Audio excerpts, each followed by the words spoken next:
We do not want to see a continuation of this dangerous pattern by Russia, intentional or not, but we stand ready and willing to continue to defend every inch of Allied territory.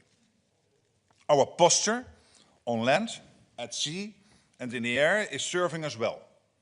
Our pilots are doing precisely what they are trained to do when there is a potential risk of incursion. This is what we plan for, what we train for, and it works. General Krinkevich, NATO's Supreme Allied Commander, has the tools and authorities he needs to ensure our defense. And Eastern Sentry, which he and I launched earlier this month, adds further strength and flexibility to our posture along our eastern flank. And anywhere else we might need it. Allies also continue to exercise to ensure that we are ready for whatever threats we might face. Even now, the largest aircraft carrier in the world, the USS Gerald R. Ford, is in the neighborhood and exercising with allies across the continent, reinforcing our ability to operate together across domains and over distances.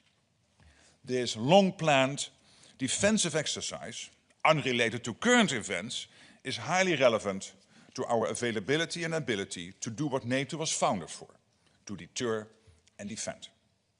This is what we will continue to do, with calm determination. And with that, I have time for a few questions. All right, let's start with AFP here in the second row. Secretary General Olivier Beau from AFP, Agence France Presse. Good afternoon. Good afternoon.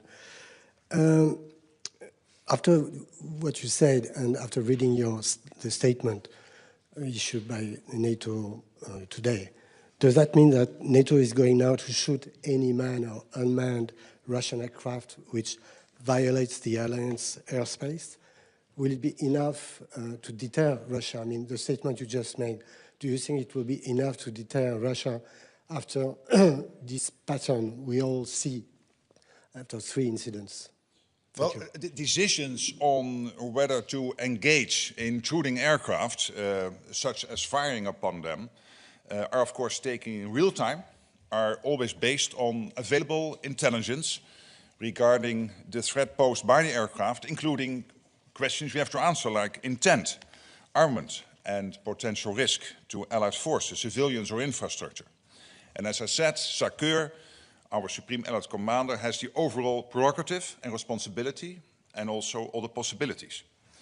In the latest airspace violation we discussed today in Estonia, NATO forces promptly intercepted and escorted the aircraft without escalation, as no immediate threat was assessed.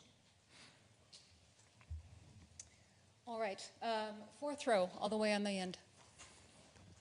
Thank you. Mr. Secretary General, you mentioned in your statement pilots can act in case of a potential risk of incursion. So not in case of an incursion, but a potential incursion. What do you mean?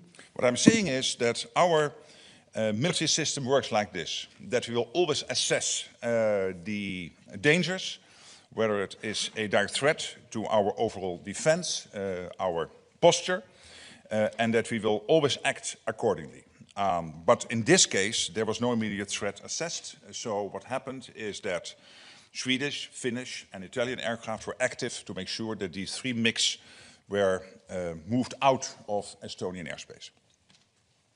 We'll come to the center here in the second row. Hello, Joachim Clementi from Estonian Public Broadcasting.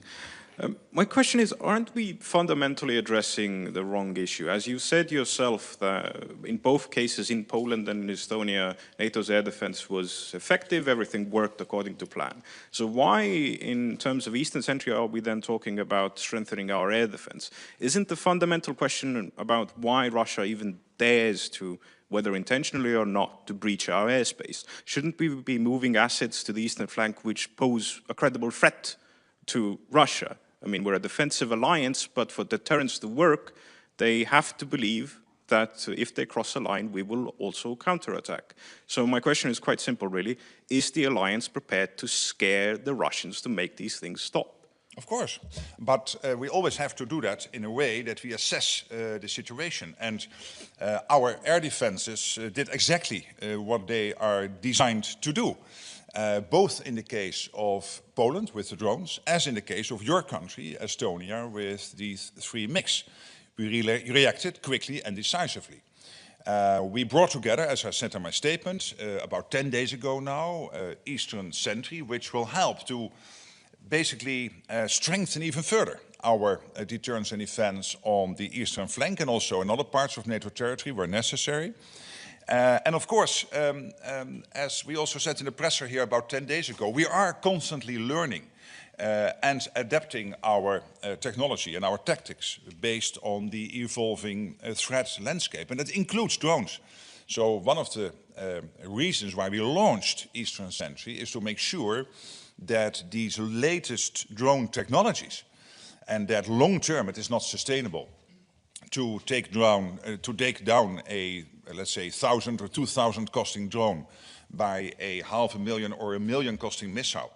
So that you need your drone interceptors also at the level we want it to be is part of Eastern Sentry. And we're working very hard to make sure that also there we learn from, for example, Ukraine through JTAC, based in Poland. That is the joint NATO Ukraine organization where we basically capture all the lessons from the war in Ukraine, but also through Pierre von Jay, who is leading our Supreme Allied Command transformation.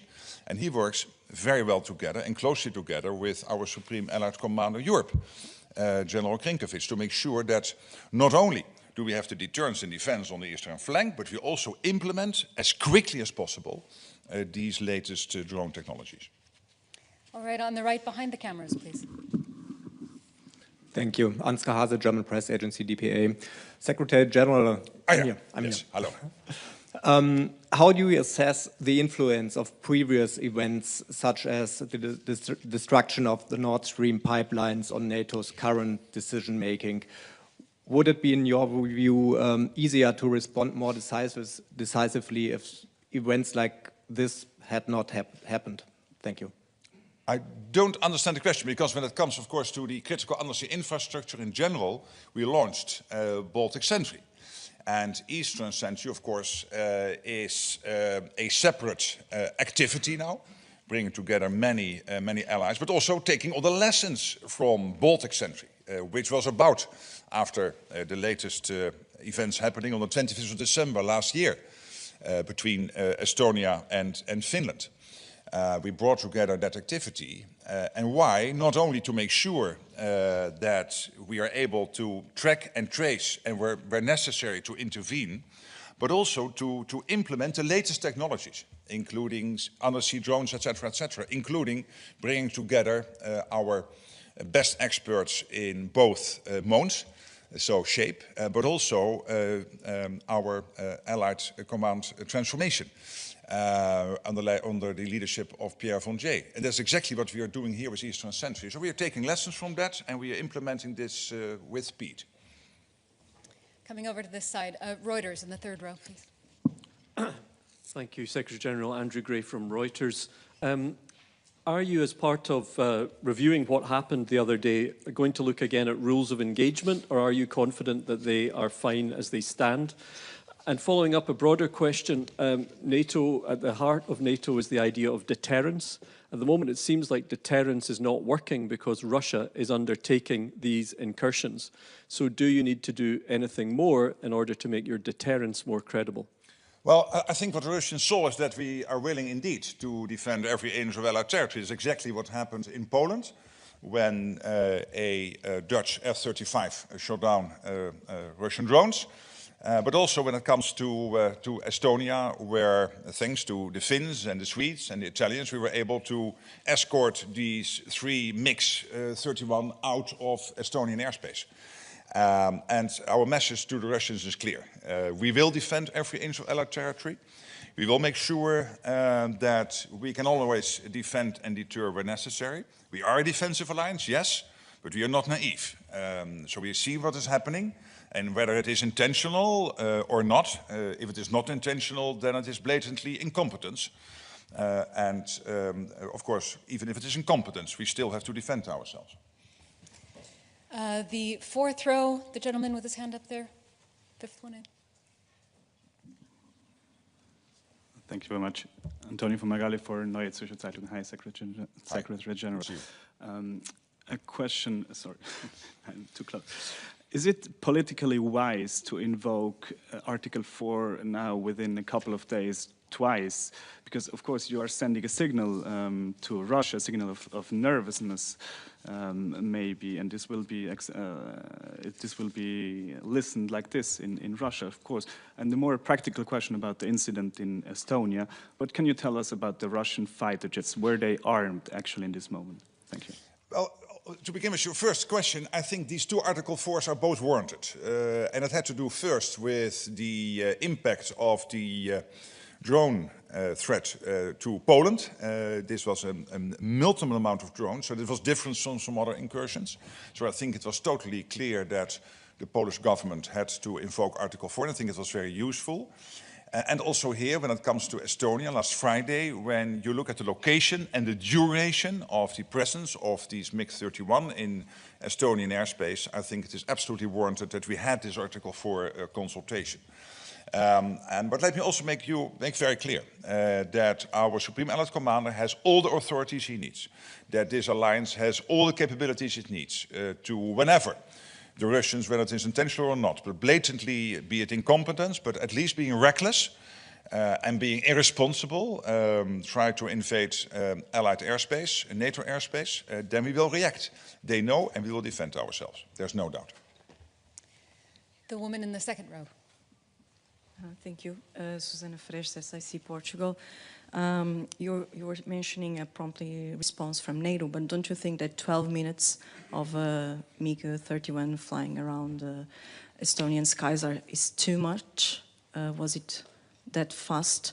And you say that if there's a direct threat, NATO will respond. Does it mean that in that case you can shut down whatever is needed, as my colleague from AFP asked?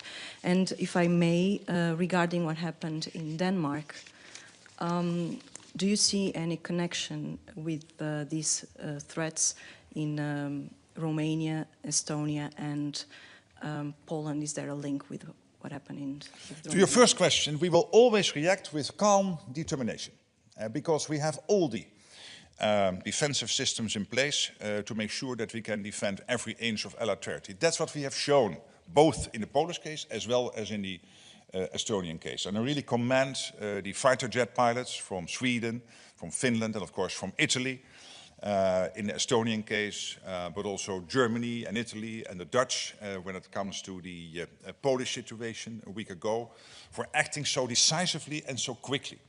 But of course, to the second half of your first question, as I said before, decisions